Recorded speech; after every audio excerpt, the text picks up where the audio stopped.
નમસ્તે વિદ્યાર્થી મિત્રો, આજે આપણે રિલે મોડ્યુલ વિશે માહિતી મેળવશું. આ રિલે મોડ્યુલ ત્યારે બહુ યુઝફુલ થાય છે જ્યારે આપણે આર્ડિનો પાસેથી સિગ્નલ લઈ અને સપ્લાય જે છે આગળ મોકલવાનો હોય. તો અહીંયા તમને આ બ્લુ સાઈડનું જે દેખાય છે એ પાવર સાઈડનો બ્લોક છે અને આ 3 પિન દેખાય છે કંટ્રોલ સાઈડ છે. એટલે કે આ 3 પિનના કનેક્શન આર્ડિનો યુનો સાથે થશે અને આ 3 જે તમારા છે એ તમે એને સપ્લાય સાથે કનેક્ટ કરી શકો.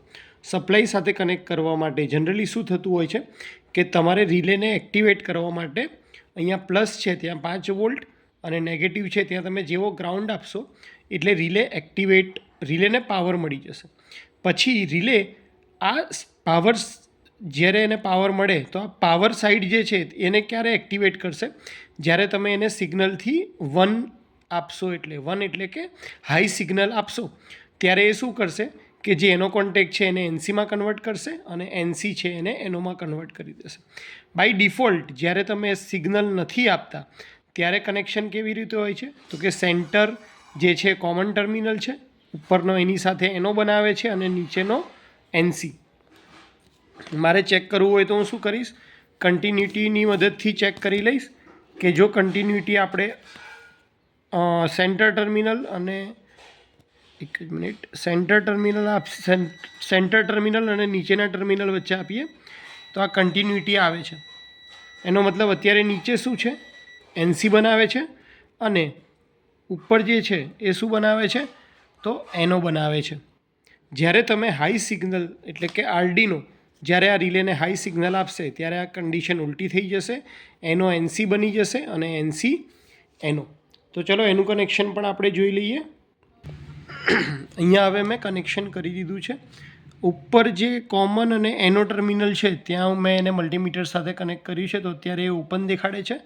અને મેં શું કર્યું છે, આ રિલે મોડ્યુલ છે એને નેગેટિવ સપ્લાય આપી દીધો છે અહીંયા આર્ડિનોના ગ્રાઉન્ડમાંથી, પોઝિટિવ સપ્લાય આપ્યો છે આ 5 વોલ્ટમાંથી.